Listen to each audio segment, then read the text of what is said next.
Selamat pagi, Bapak, Ibu hadirin yang terhormat. Perkenalkan, nama saya Wangi Netralilase, perwakilan mahasiswa Kota Gunung Sitoli, untuk menyampaikan peran mahasiswa dalam mengurangi kerusakan hutan. Bapak, Ibu hadirin yang terhormat, sebelum saya masuk dalam peran mahasiswa, terlebih dahulu saya ingin menjelaskan bahwa hutan adalah kekayaan alam milik bangsa Indonesia yang merupakan salah satu modal bagi pembangunan nasional yang dipergunakan untuk meningkatkan kemakmuran rakyat sehingga seluruh rakyat dapat menikmati hutan secara adil dan merata. Sebagaimana telah dijelaskan dalam Undang-Undang Pasal 33 Ayat 3 atau selanjutnya disebut Undang-Undang tahun 1945 bahwa bumi, air, serta kekayaan alam yang terkandung di dalamnya dikuasai oleh negara dan dipergunakan sebesar-besarnya untuk kemakmuran rakyat. Bapak, Ibu hadirin yang terhormat, sebagaimana telah kita ketahui bahwa hutan adalah karunia alam dan amanah dari Tuhan Yang Maha Esa yang memiliki potensi yang sangat tinggi untuk mengatur keseimbangan lingkungan. Hutan juga merupakan harta kekayaan yang diatur oleh pemerintah yang memberikan kegunaan bagi umat manusia.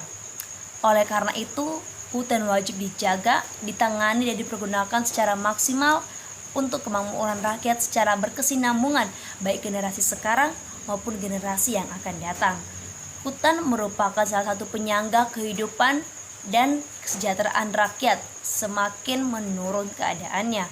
Oleh sebab itu, eksistensinya harus dijaga secara terus-menerus agar tetap abadi dan ditangani dengan budi pekerti yang luhur, berkeadilan, beribawa, transparan, profesional, serta bertanggung jawab. Jika kita lihat, di dalam hutan telah diciptakan banyak sekali jenis makhluk hidup, baik yang besar, kecil, bahkan yang tidak terlihat oleh mata sekalipun. Di samping itu, di dalamnya juga hidup sejumlah hamparan tumbuh-tumbuhan yang menjadi satu kesatuan yang utuh satu dengan yang lainnya. Hamparan tumbuh-tumbuhan dalam hutan merupakan sumber kekayaan yang wajib dikelola dengan baik, yang dipergunakan untuk membangun bangsa dan negara.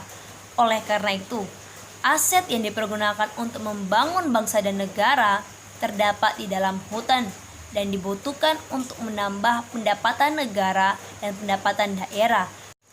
Bukan hanya itu saja, tetapi kita juga perlu tahu bahwa hutan adalah fondasi utama dalam menyediakan berbagai kebutuhan manusia seperti udara, air, dan sebagainya. Oleh karena itu, tidak heran jika ada yang mengatakan bahwa hutan adalah paru-paru dunia.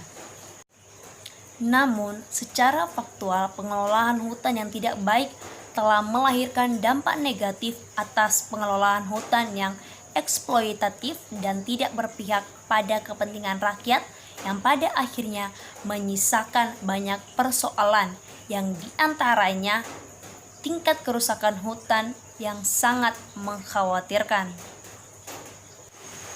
Pendukung utama pembangunan kehutanan yaitu masyarakat. Akan tetapi beberapa oknum masyarakat sudah tidak peduli lagi terhadap lingkungan hidup tempat tinggalnya. Hal ini terlihat dari ketidakpedulian beberapa oknum masyarakat terhadap kelestarian lingkungan, khususnya terkait eksploitasi lingkungan secara berlebihan yang berdampak pada perubahan lingkungan. Perubahan lingkungan diakibatkan oleh tidak seimbangnya lagi susunan organik atau kehidupan yang sudah ada. Dampak dari lingkungan yang tidak seimbang memang tidak akan langsung dirasakan pada masa itu, tapi akan dirasakan pada masa generasi-generasi yang akan datang. Dari sekarang saja kita sudah merasakan bagaimana dampak dari hutan yang tercemar, apalagi generasi berikutnya bila tidak segera ditangani. Sedemikian besarnya faedah hutan bagi kehidupan manusia sehingga apabila terjadi kerusakan yang diakibatkan oleh penebangan liar, pembakaran dan lain sebagainya, maka akan menimbulkan dampak yang kurang baik dalam tatanan kehidupan manusia. Kerusakan alam tidak dapat dibiarkan terus-menerus terjadi. Nalar di balik praktik-praktik produksi yang menempatkan lingkungan dan alam pada umumnya sebagai korban dari praktik itu harus diberhentikan. Demi keberlangsungan kehidupan diperlukan nalar baru yang di dalamnya terdapat manusia dan lingkungan secara bijak.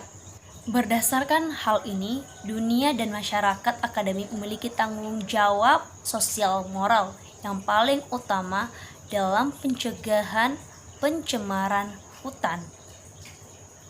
Dunia pendidikan tidak terlepas dari pendidikan mahasiswa sebagai calon penerus tongkat estafet dunia pengajaran. Mahasiswa sebagai bagian dari roda perputaran generasi bangsa patut ikut andil dalam peralihan dan pengawasan terhadap penerapan kebijakan. Seperti pada pepatah yang disampaikan oleh Bapak Bangsa Indonesia, Ir Soekarno, "Beri aku 1000 orang tua, niscaya akan kucabut semeru dari akarnya. Beri aku 10 pemuda, niscaya akan kugoncangkan dunia." Yang menandakan bahwa peran pemuda, terutama mahasiswa, sangatlah berpengaruh terhadap gejolak sosial masyarakat, termasuk dalam menangani permasalahan penyalahgunaan sumber daya hutan. Mahasiswa tak hanya dapat dipengaruhi oleh lingkungan sekitar, namun juga dapat mempengaruhi keadaan yang tengah berlangsung. Salah satu peran yang dapat kami lakukan sebagai mahasiswa dalam upaya penanggulangan penyalahgunaan sumber daya hutan adalah dengan mengadakan sosialisasi kepada masyarakat sekitar. Untuk meyakinkan masyarakat, maka terlebih dahulu kami mahasiswa harus mampu melaksanakan pelestarian lingkungan, termasuk hutan. Oleh karena itu, kami telah membentuk program ikut melestarikan hutan bersama dengan pemerintah setempat. Kegiatan ini telah menerima banyak mahasiswa-mahasiswi di sekitar Pulau Nias untuk ikut gabung dan mendapat dukungan dari pemerintah, orang tua, dan masyarakat sekitar. Kegiatan yang telah kami lakukan selama ini adalah mengenal apa saja peraturan perundang-undangan tentang pelindungan hutan. Yang kedua, kami diajak untuk mengenal setiap jenis-jenis pohon dan bagaimana merawatnya. Dan yang sampai saat ini yang telah kami lakukan adalah dengan menanam pohon. Dari kegiatan tersebut diharapkan mahasiswa tidak hanya sekedar tahu, tetapi juga mengaplikasikannya dalam kehidupan sehari-hari. Kami percaya semakin banyak mahasiswa yang ikut berperan dalam kegiatan ini, maka pemahaman masyarakat akan semakin banyak. Oleh karena itu, kami mengajak teman-teman, Bapak, Ibu, Saudara-saudari yang ada di tempat ini untuk turut menjaga kelestarian hutan, karena di dalam hutan terdapat banyak sekali sumber daya yang dapat kita gunakan dalam kehidupan kita sehari-hari. Jika hutan tidak ada, maka ekosistem dalam kehidupan kita akan berantakan. Mahasiswa sebagai agen perubahan diharapkan mampu berperan besar dalam menjaga kelestarian hutan di tengah ancaman kerusakan lingkungan yang semakin nyata. Mahasiswa harus keluar dari sangkarnya, lihat lingkungan sekitar.